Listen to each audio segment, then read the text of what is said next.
répète ce que tu viens de dire parce que ça m'amuse. On va regarder J'avais des appelé, images. j'avais appelé. Non, attendez, pardon. Je me...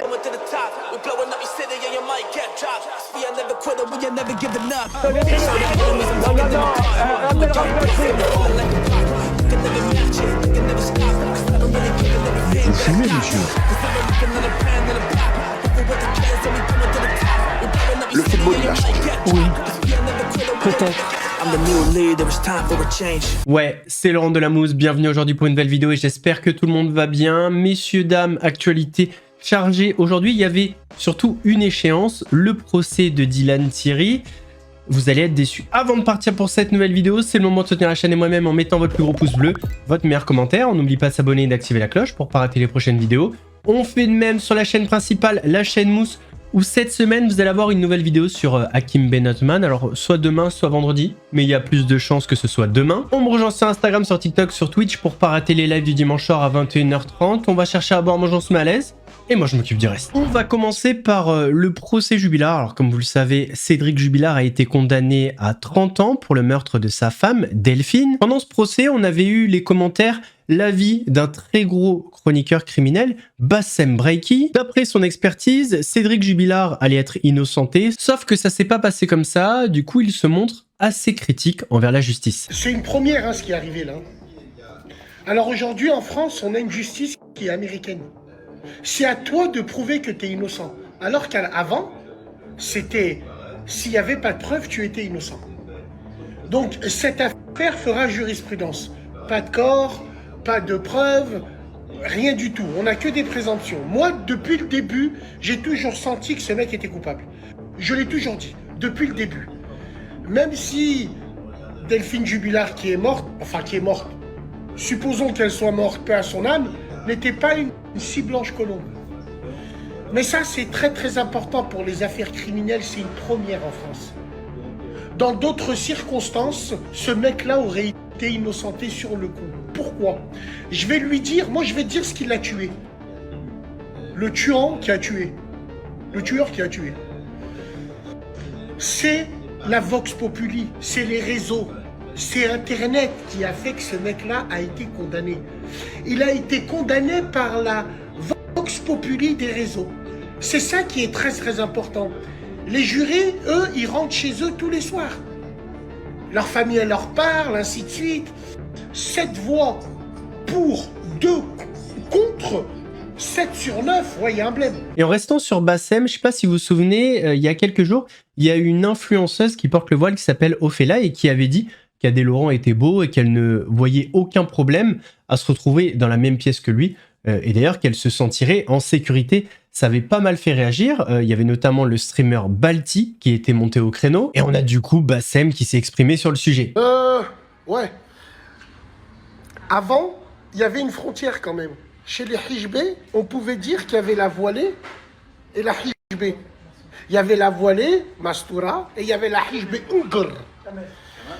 Grâce aux convertis de la street, à cause d'elle, quand les gens verront ta mère, ta sœur, ta femme, ta fille, ta cousine, voilée comme il faut mastour, ils penseront qu'elles pourront passer la nuit avec Adé Laurent. Le temps nous donnera raison. Tout simplement. Moi, j'ai que ça à vous dire. Alors, bien sûr, les Kelbas, qu'est-ce qu'elles vont dire sur les réseaux? Elle dit tout haut ce qu'on pense tout bas. Ouais, parce que vous êtes toutes des Kelbas, c'est tout. J'ai pas envie de faire le frère en plastique, hein. Moi j'en ai rien à foutre de ça. Mais l'habit ne fait pas le moine. Mais qu'est-ce qui l'aide à rentrer au monastère? Honte à nous. Wallahi l'azim, c'était de la science-fiction. Oui, c'est le buveur de halib qui parle. Moi j'ai fait comme vos pères ont fait à vos mères. J'ai fait pareil. Mais j'ai pas sali la religion. Extraordinaire, extraordinaire. Voilà, big dédicace à vous, allez tous vous faire taper. On a été ringardisés. Que Dieu nous ringardise tous les jours comme ça. Tout simplement. Aujourd'hui, on est devenus des musulmans hipsters. Est-ce que tu vois ce que je veux dire? Et vu qu'on n'est pas de la même génération, on ne peut pas se comprendre. Vu que vous êtes une génération de Tahan, vous ne pouvez pas comprendre ce qu'on peut dire. C'est que nous, on a toujours grandi avec le fêté où chouf bint el flen. On n'a jamais dit chouf ou del flen. Si le frère te ramène la police ou tout ce que tu veux à la maison, est-ce qu'il te ramènera la même honte que si ta sœur elle fait ça sur les réseaux? Ouais, devant Dieu, ouais. Donc voilà, regarde où on est tombé bas. Et attention, il y a un message subliminal derrière. J'ai juste peut-être été en avance. Il y a quelques jours, Jawed, que vous connaissez peut-être sous le pseudonyme de TK78, TheKerry78, a fait une interview pour le média Scroll et la séquence a ému pas mal de personnes sur internet. Dans cette séquence, il parle notamment de sa dépression qui aurait duré 2 ans. Si aujourd'hui j'ai réussi à tenir et tout ça, et ça je vous l'ai pas dit, c'est par rapport à ma famille, toute ma famille. Parce qu'en fait, ça fait super longtemps que je les ai pas vus. À cause de ça, justement, parce que j'ai eu trop honte. Le fait de boire toutes ces quantités d'alcool. Bah forcément que tout se sait sur les réseaux et tout se voit. Ça fait des années que j'ai pas vu ma famille. Non, jamais, c'est juste moi. C'est juste moi qui ai honte d'aller les voir. Parce qu'en fait, je veux pas qu'ils voient cette image de moi. Et pourtant, c'est les premiers à me dire de venir à la maison, manger un couscous ou un truc comme ça. Mais j'ai trop honte. J'ai trop honte. Ça fait des années que j'ai pas vu ma mère, mes frères et sœurs. Tout ça à cause de ça. Faut juste un peu de temps. C'est pas contre elle, ni... C'est juste que j'ai besoin déjà de guérir de tout ça. J'ai besoin de me retrouver avec moi-même. Et ensuite, je pense que quand j'irai mieux... Oui, j'irai les voir. J'irai les voir, leur demander déjà pardon. Et voilà.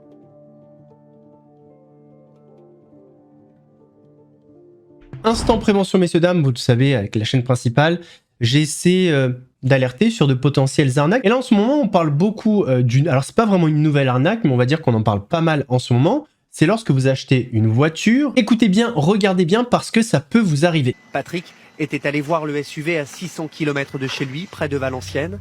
Il avait pris une vidéo de la voiture qu'il espérait. Il m'ouvre les portes du garage, il me présente le véhicule succinctement, me donne les clés, il me dit allez-y, regardez tout ce que vous voulez voir. Tout est fait pour mettre Patrick en confiance. Le prix est attractif et les avis en ligne sont convaincants. Alors, il n'hésite pas, il verse 24 990 € sur le compte du faux vendeur.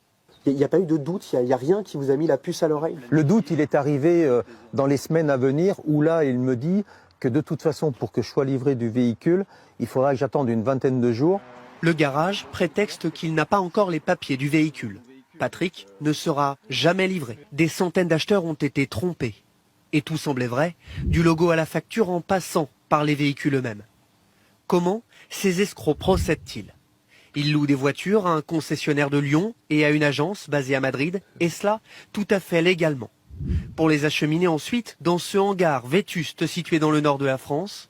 À l'origine de cette arnaque, 2 frères de nationalité belge, mais même leur nom et leur lien de parenté pourraient être faux. Ça, c'est le document qu'il m'envoie une fois qu'il a reçu mon paiement pour me valider mon achat, donc une facture acquittée. Cette même voiture, donc, a aussi été vendue à ce couple. Je paye le crédit, ça a démarré ce mois-ci, donc c'est des mensualités de 340 € pour donc un véhicule que j'ai pas. Et clairement, je vais pas pouvoir changer de véhicule pendant 5 ans, quoi. Cet avocat suit l'affaire de très près.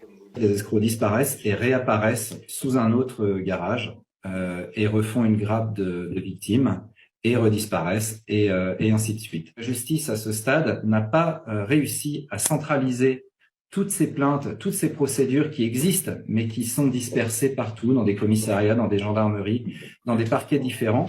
Tout le monde peut se faire avoir, alors un conseil, méfiez-vous si un vendeur vous demande de payer la totalité avant la livraison du véhicule. Séquence un petit peu tendax sur le plateau de BFM TV entre la journaliste et Patrick Sébastien. Elle a affirmé quelque chose. Patrick Sébastien l'a immédiatement reprise. Elle a compris son erreur, a essayé de rétro-pédaler. Mais ça a donné une séquence assez tendue, je vous laisse regarder. Une polémique en 1995 où vous aviez appelé à Jean-Marie Le Pen à chanter sur scène. Vous vous souvenez de cette polémique? Répète ce que tu viens de dire parce que ça m'amuse. On va regarder des J'avais images. appelé. Non, attendez, pardon, je me suis mal exprimée. Je vous propose qu'on regarde les images. J'avais appelé Jean-Marie Le Pen Pardon, à je chanter. dis que je me suis mal exprimée. On va regarder des Oui, il me images. semble, oui. Et je vous fais réagir dans une petite minute. Il me semble. Avant, je peux dire ce que c'est. Alors, Allez-y, Parce que je vous là, en tu viens prie. de dire une bêtise. Et oui, et je viens de dire aussi que je m'étais mal exprimée. C'est pas que tu t'es mal exprimé. On a le droit, c'est pas Oui, un plateau je de comprends. terreur, là, vous dites Mais en même fait, pas quand peur, même, etc. tu me poses une question Allez-y, sur je un vous en truc prie. sûr. Tu me dis, je reprends ce que tu as dit, hein. Oui. Tu t'es mal exprimé, vous avez appelé Jean-Marie Le Pen sur scène. C'est archi faux, voilà. En fait, j'ai fait une caricature de Jean-Marie Le Pen. Vous savez ce que c'est qu'une caricature? Je fais une imitation de Jean-Marie Le Pen qui chantait « On va casser du noir ». C'est-à-dire que j'exagérais ce qu'il était.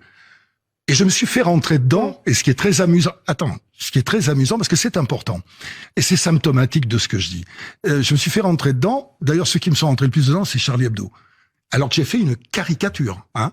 Donc j'ai fait cette caricature de Jean-Marie Le Pen, j'ai pas invité Jean-Marie Le Pen à monter sur scène avec moi, je me fous de sa gueule, et je lui ai apporté la caricature pour qu'il nous dise ce qu'il en pensait. J'ai été condamné, parce que ça c'est intéressant, pour incitation à la haine raciale. Et le jugement exact, c'est Patrick Sébastien n'est pas raciste.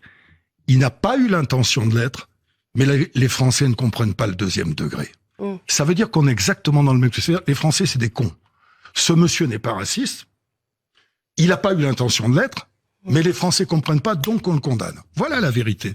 Mais j'ai jamais fait monter Jean-Marie Le Pen. Alors, est-ce que aujourd'hui, vous pourriez, est-ce que vous referiez une telle caricature aujourd'hui? Bien sûr que je referai une telle caricature, comme je ferai une caricature de Madame Macron, de Monsieur Macron, de Monsieur Mélenchon, ou alors on n'a plus le droit à la caricature. Vous êtes tous descendus dans la rue pour défendre Charlie Hebdo et des caricatures. Et vous voudriez qu'on fasse pas des caricatures? Mais bien sûr qu'il faut faire des caricatures. Est-ce que le problème, c'était la caricature de Jean-Marie Le Pen? Est-ce que si vous faisiez une caricature avec Marine Le Pen, ça passerait aujourd'hui? Est-ce que vous pensez que le parti s'est normalisé? Samedi soir, c'était le choc franco-français entre Baïsangour Chamsoudinov, dit Baki, et Jordan Zebo pour la ceinture de l'ARES. Tout le monde voyait Baki gagner, sauf que Jordan Zebo a fait mentir les pronostics, et c'est le nouveau champion de l'ARES. Alors, le problème dans cette histoire, et si on en parle, c'est que Baki s'est montré assez arrogant avant le combat. Bon, ça fait partie du jeu, voilà, le trash talk, etc. Mais forcément, vu le chaos qu'il a pris, aujourd'hui, la session vanne est monumentale. Moi, je pense pas que la puissance, la force, c'est le point fort de Jordan. Il se dit, ouais, à l'entraînement, je tenais bien, etc. Mais ce qui sait pas, en fait, c'est que je tournais pas à fond avec lui. Pas comment je peux prendre dans ce combat-là. Que ce soit la force physique, l'endurance. Il a réagi avec... Oh, il est en danger. La vitesse. T'as touché. Je sais pas comment il va faire. Je suis le meilleur combattant français. Moi, je combats toujours pour détruire mon adversaire. Et ça m'étonnerait que quelqu'un réussisse à survivre à 25 minutes de destruction, tu vois. Depuis, on a eu d'autres infos. Baki aurait combattu avec une rupture du ligament croisé qu'il se serait fait il y a plus d'un mois. Je crois que c'était début septembre. Donc voici pourquoi il était diminué et pourquoi il avait 2 genouillères. C'était en fait pour pas donner d'indication à Jordan Zebo sur quel genou était touché. S'il y a bien une affaire qui fait du bruit en ce moment, c'est l'affaire Elidia Fougou. Alors je vous fais un petit peu le topo. Elidia, c'est une streameuse et elle était en couple avec un autre streamer qui s'appelle Fougou. Sauf que coup de tonnerre, il y a quelques jours, Elidia accuse son ex-compagnon, donc Fougou, de violence. La streameuse Elidia porte plainte pour violences volontaires aggravées contre son ex, le streamer Fougou. J'ai été victime de violences, mais j'ai décidé de ne plus subir. Ce sont les mots de Célia, plus connue sous le nom d'Elidia, une streameuse Twitch âgée de 21 ans. Dans un communiqué sur Instagram, Elidia, suivie par 462 000 personnes, raconte le début de sa relation avec Fougou alors qu'elle était âgée de 19 ans et lui de 25 à l'époque. Il a tout attaqué.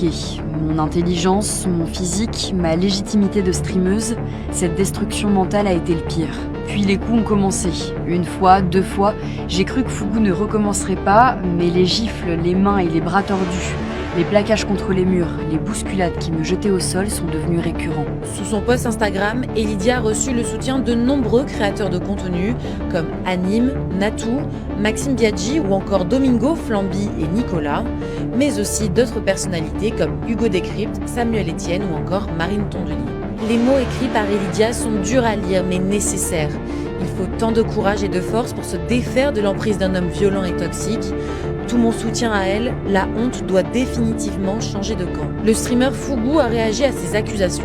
Il assure que ça fait 6 mois qu'il travaille sur une vidéo pour révéler la vérité concernant les accusations à son égard. Détruire la vie d'une personne que j'ai aimée en dévoilant toute la vérité sur ce que j'ai subi durant ces 2 dernières années n'a jamais été ma volonté. Je suis capable d'assumer absolument tous mes torts publiquement, mais je promets d'apporter des preuves en ce qui concerne les accusations qui ont été faites.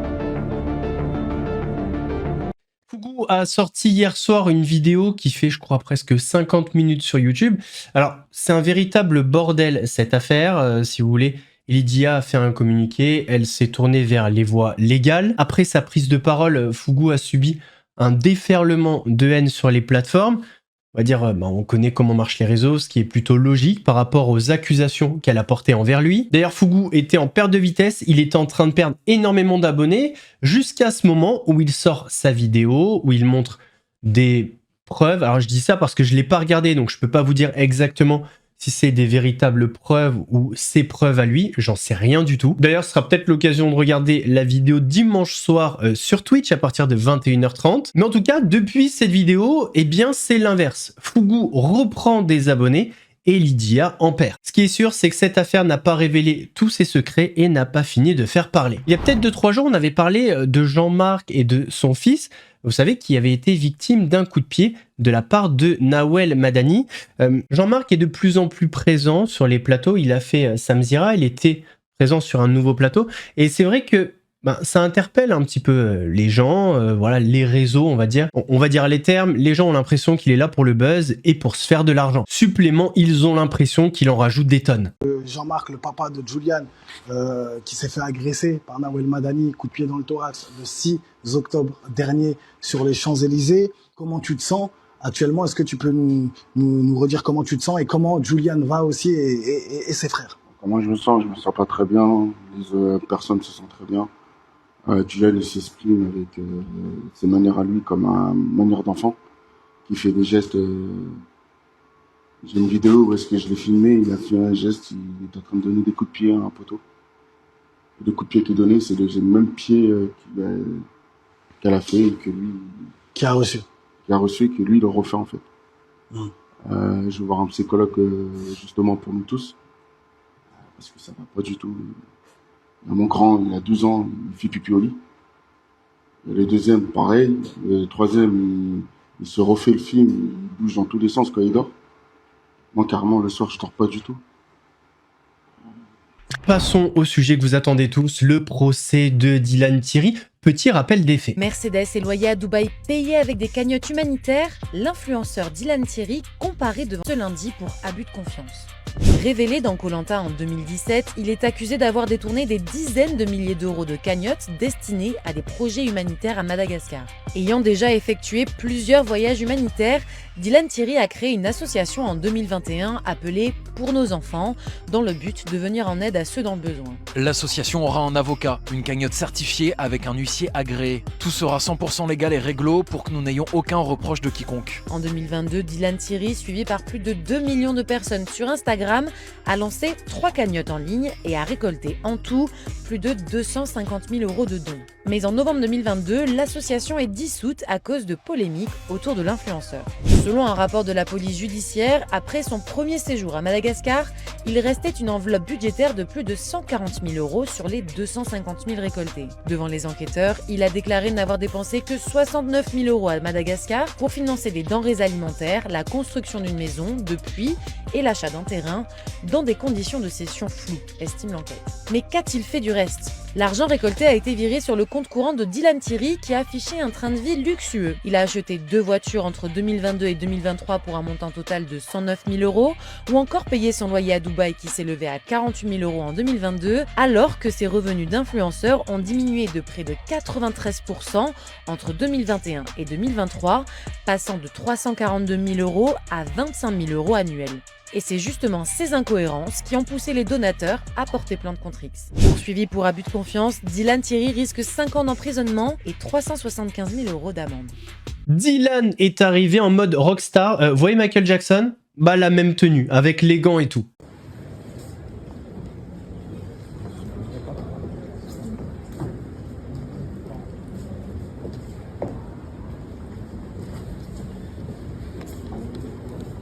Alors tout ça, ça a duré 1h30, sauf que l'affaire est renvoyée en 2026. En effet, à la demande des victimes et à la demande de l'avocat de Sandra, l'affaire est renvoyée au 15 juin 2026 pour faire un point, et la nouvelle audience définitive, c'est le 6 décembre 2026. Pendant la délibération concernant le report, on a pu entendre Dylan qui s'est exprimé au micro de journalistes. Il n'y a rien de sûr encore là pour l'après. Et vous retournez après? Ouais, on y retourne là dans 30-40 minutes, je pense. Une heure maximum. Stressé, non, ça va. Serein? Serein, pour l'instant, ça va.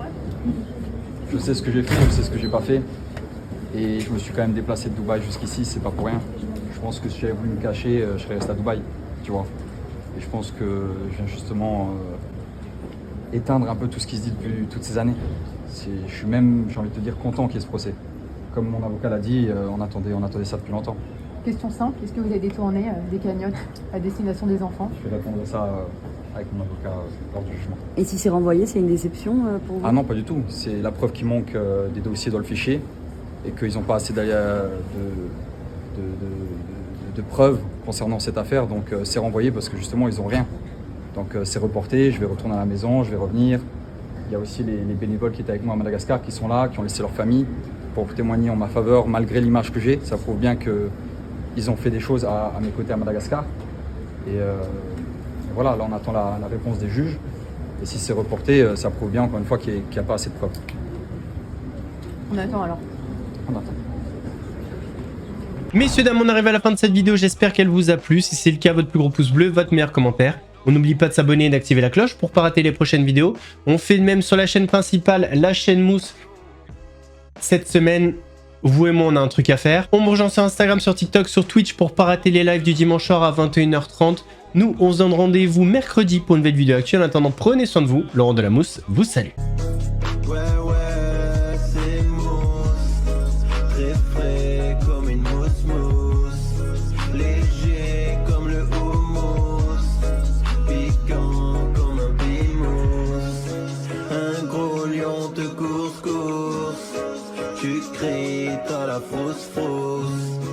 J'arrive à la rescousse.